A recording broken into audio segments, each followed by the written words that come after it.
What's up, guys? We are going to do a tutorial on composites today, and it's currently 5:43 a.m. where I'm at here in Utah. A composite image, for those of you who are not familiar, is any image that was exposed separately and blended with another image. So this is not a single exposure. This is two exposures, and a composite is where you take two pictures totally separate from each other and you mash them together using Photoshop. So here is the original Photoshop file. There's the final product, and here is the single exposure that I used for the foreground. This foreground is Palm Springs, California, and this sky is Goblin Valley State Park, Utah. So what I've done here is I've kind of masked out the sky from this image, and I've just dropped in this Milky Way that I captured in Goblin Valley State Park in southern Utah, which is probably my favorite dark sky area. So we're going to go ahead and jump right in. The first thing I did, I opened up these two raw files. I already have them selected, so here's the first one. Now this first foreground exposure is Palm Springs. I actually spent the whole day driving around California, around Palm Springs anyway, trying to find a spot where I could get a single exposure with some palm trees. I just wanted the Milky Way behind some palm trees. I never actually found anything, so this is a park or a golf course. I'm not sure which. It was a public park next to a golf course. I'm not sure if I was on the golf course. But yeah, this was taken at a golf course. So here you can see it was a long exposure. The moon was out. There's a street light over here behind me that's lighting up a little bit of this palm tree. So you can see my camera settings. They aren't really relevant. You can use any foreground. You can use any image, however you'd like. And we're going to go ahead and just open this image. Now my sky image, which I have open right here, if I can close this one. Here's the single exposure for the sky. And this is a single exposure, however, it was tracked. So you can see here my settings, f2.8, 104 seconds. I'm not going to do the math for how many minutes that is. ISO 2500. And this was at 27 millimeter. I used the Nikon D850 and the Tamron 15-30 lens. I love that lens. It's awesome.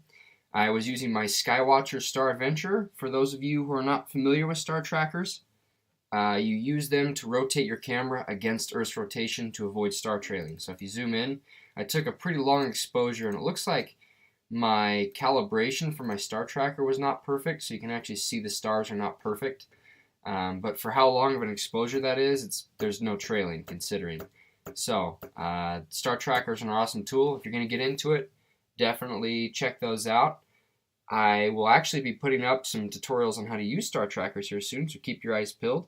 If you check out my website and you go to the tutorial section, or if you follow me on Instagram and you send me a DM, I can put you on an email notification list, because pretty soon here I will be dropping my Milky Way Masterclass, which is kind of just a combination of all the tutorials I've ever done on the Milky Way. This one will be in it.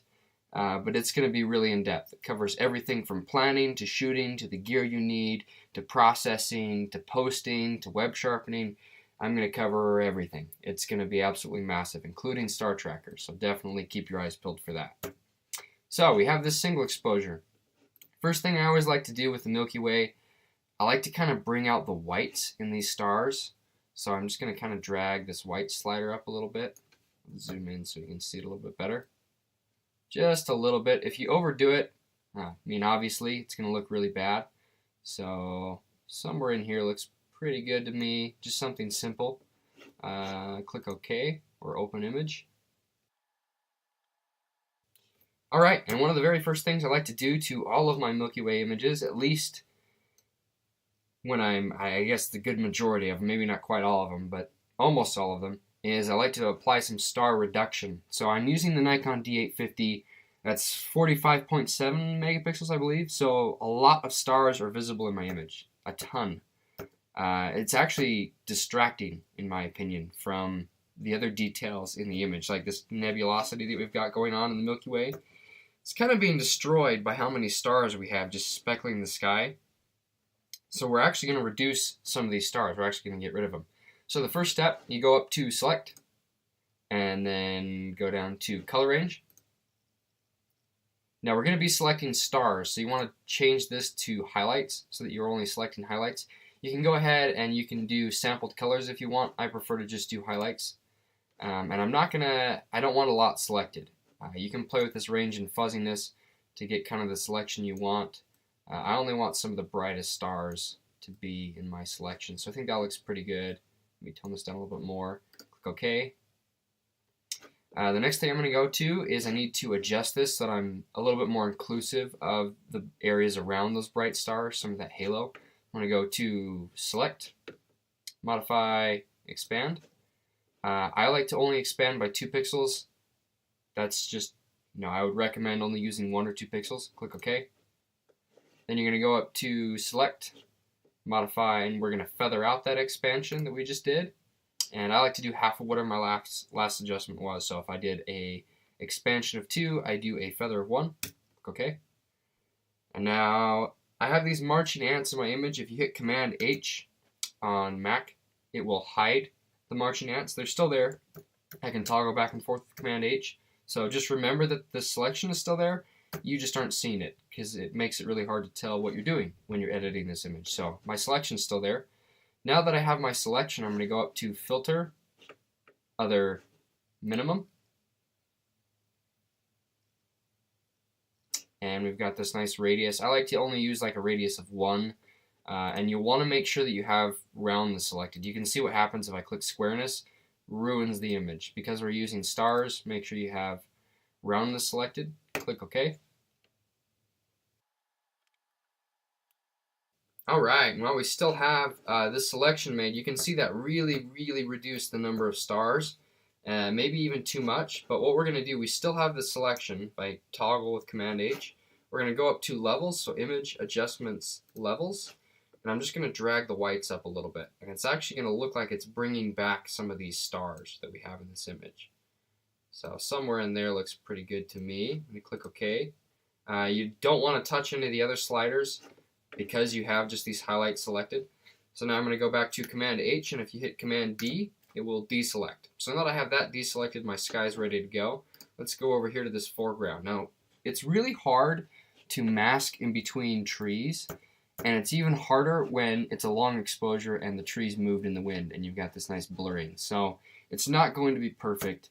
We're going to do the best we can. I actually did have a hard time blending this image. So the first thing I always do, I duplicate the background just so that the background remains untouched and I can go back later. And then I duplicate it a second time so that I have one layer to make the luminosity mask and then one layer that's unaffected that I can use later. So first thing, go to Channels. What you're looking for is a good separation between sky and foreground. So 99% of the time, the blues channel is the one I use. It's just always got the greatest contrast of black to white.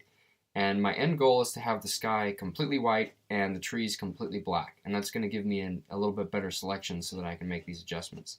The first things I'm noticing are there are some really bright spots on these palm trees. And I want to go ahead and grab the quick selection tool. And I want to select those and make them darker so that I don't have any problems going forward. Alright, let's go ahead and darken this tree. Completely black as you can get it.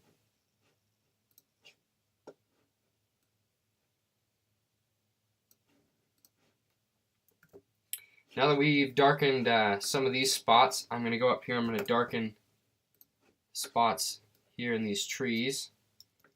I want to make sure that the trees are almost completely black. Make sure not to affect any of these gaps, these holes in between the trees and the sky when you're doing this. And you can use the burn tool to go through and you can darken certain sections. You just want to be careful that you don't accidentally paint over the sky in any one of these spots. Sometimes this isn't necessary if the trees or the foreground is already dark enough, but I just want to get them so that I know that I won't lose any of these spots when I go ahead and start brightening the sky.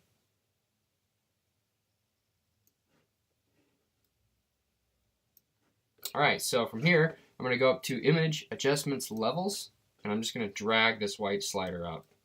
And I'm going to kind of play with it and see how far I can push the sky. And then drag the black slider down to make this dark area darker. Bring down these grays. Bring up the whites more. And remember, you're trying to get the sky completely white and the trees completely black.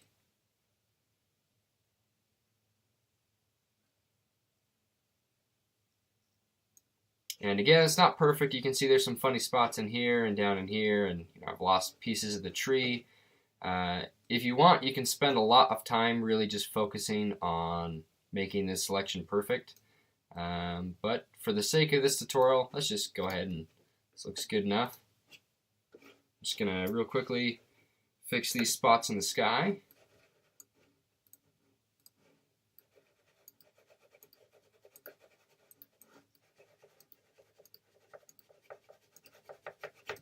Alright, so now that we have this separation or luminosity mask created, I'm going to go over here and go to the magic wand tool.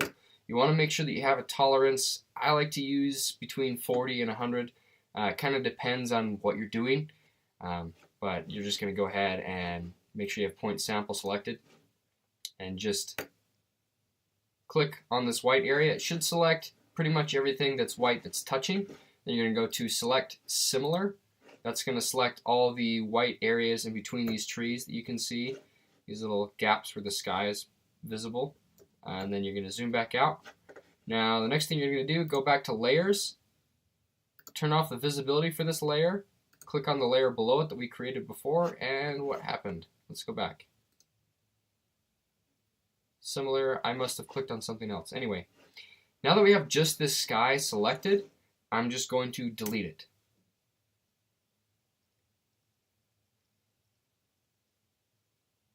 So now that that sky is deleted, I still have this background layer. We just have these palm trees. Now we can go back over to our sky image, and we're going to select this image. Go up to Edit and Copy. Toggle back in here, make sure this layer is turned off. I like to deselect my selection now. Go underneath the palm tree layer and just Command V or Edit Paste and paste that sky in. So now we have the basic image, the composite image. You can see we actually did a really good job with that really fast luminosity mask that I created, just separating these areas in the sky in these trees. So we actually managed to create a pretty effective mask considering how quick that was. I spent less time on that one than the one before, and I actually think this one's better. If we go over to the finished image and zoom in on this tree, there's actually bits of the sky still. Yeah, this is actually better. So, now that you have this part done, one of the very first things I like to do is adjust the foreground, because almost always the foreground, it looks a little out of place. Either the color is not right, or the contrast, or the brightness, whatever it is, it doesn't match the sky. Almost never. The light is different. So I like to just kind of darken it. I'm going to go up to Image, Adjustments, Brightness, and Contrast. I'm just going to bring this brightness slider down. Maybe somewhere in there. Maybe turn this contrast slider up. And you'll just want to play with this until you think it looks natural.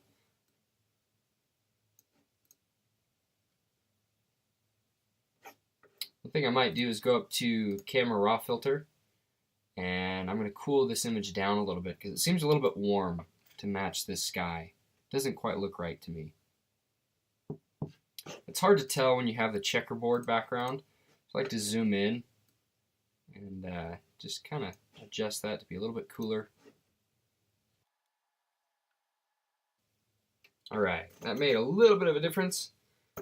So the very next thing we're going to do, we're going to start processing the sky. Now that we have the sky in reference to this foreground here, we can actually see how it's going to look. We can just go ahead and select this layer. I like to duplicate it just so I have the original. And one of the first things I like to do is, let's go up to Levels. I'm going to bring the blacks down. Get kind of a nice nighttime look to my image. Bring the whites up. Bring the grays down just a little bit. Bring those whites up a bit more. Just create as much contrast as we can. These whites up a little bit more. Let's click OK on that. That looks pretty good. Zoom back out, zoom back in. That looks pretty good. Let's do it one more time. Bring up the whites a little bit more. Bring down these blacks.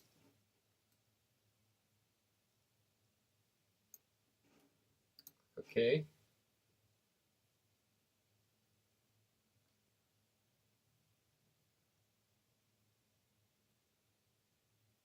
So that's looking pretty good to me. One of the very next things I like to do to any night image, almost every night image, pretty much any night image where the brightest part of the image is the center, I like to add a little bit of vignette. And instead of going, there's a vignette option in Camera Raw Filter. If you go into Camera Raw Filter, there's an option under this tab.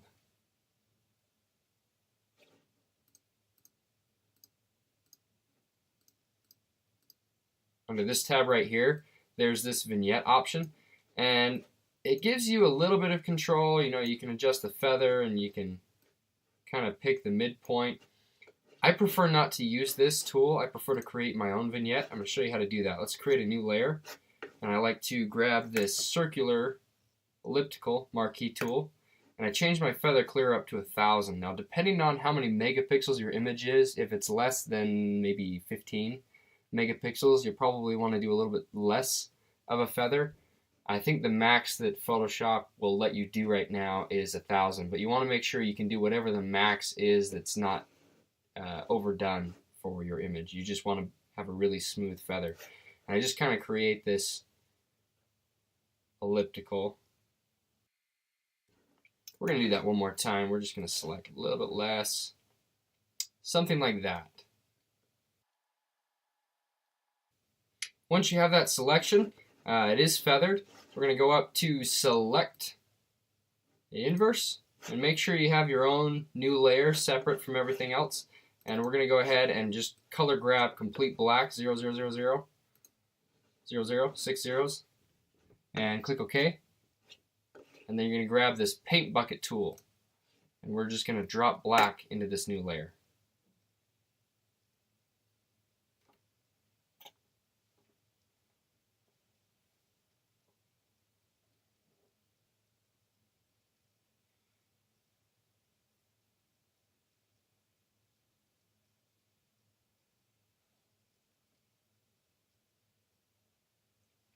Now, as you can see, it is feathered, but I don't think it's feathered enough. I think it's a little bit too harsh. So I like to go up to the selection tool, click one of these transform squares, and there's this free transform option in Photoshop.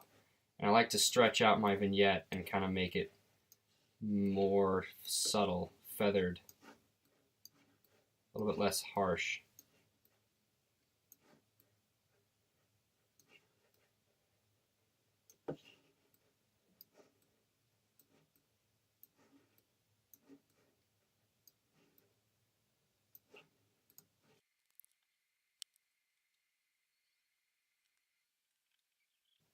So now that we have that a little bit better vignette, a little bit less harsh, let's go ahead and zoom back out one.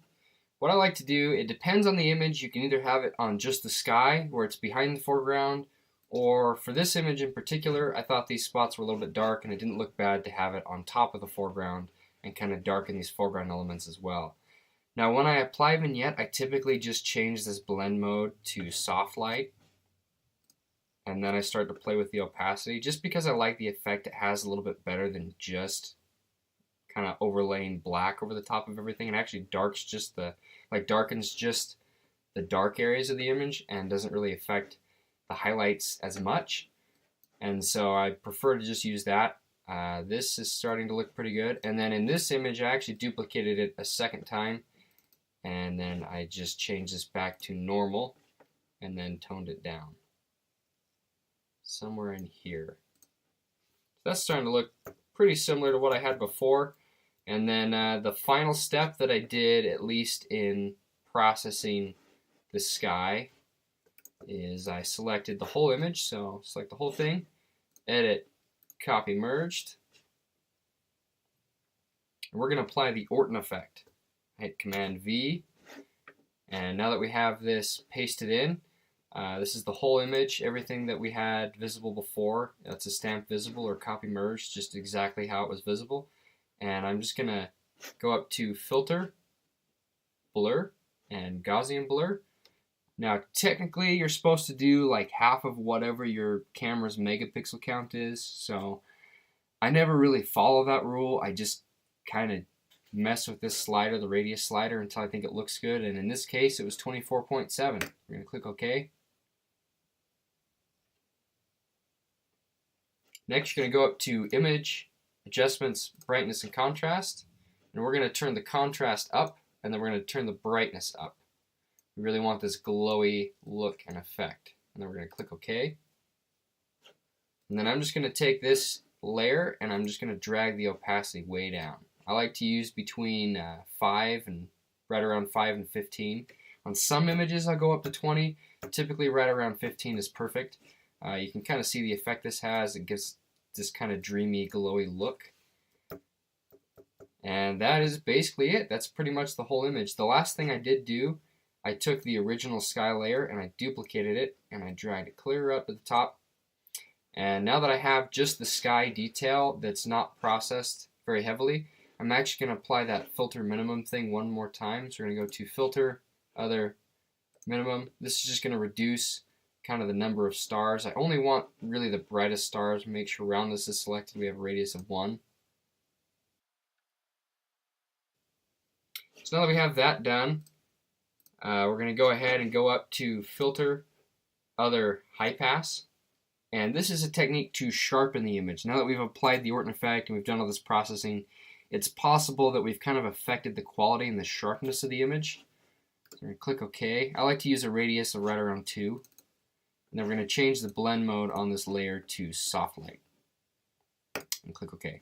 So you should be able to see, if we zoom in, a pretty big difference in the sharpness of stars just in general. It's kind of hard to see right now, but when you print the image it does make a big difference, so that's why I do that. So that's it. That's the tutorial. Simple enough, right? That's basically how I would composite 2 single exposure images together, specifically trees and the Milky Way. If you like this video, please hit subscribe, like the video, share it with your friends. I'm going to be doing some way more in-depth and complex tutorials in the future, so be sure to keep an eye out for those. Also, I have some premium tutorials you can purchase that go step by step on how I edited some of my more complicated images. I'm really working on putting more of those together, so the link for that store will be in the description of this video. You can probably also find it on my channel. I'll try and put it somewhere there. Check out my website. There's a tutorial section, and keep your eyes peeled for the Milky Way Masterclass, which is going to be coming out here pretty soon. That's going to cover everything from start to finish. So yeah, that's it. Thanks again.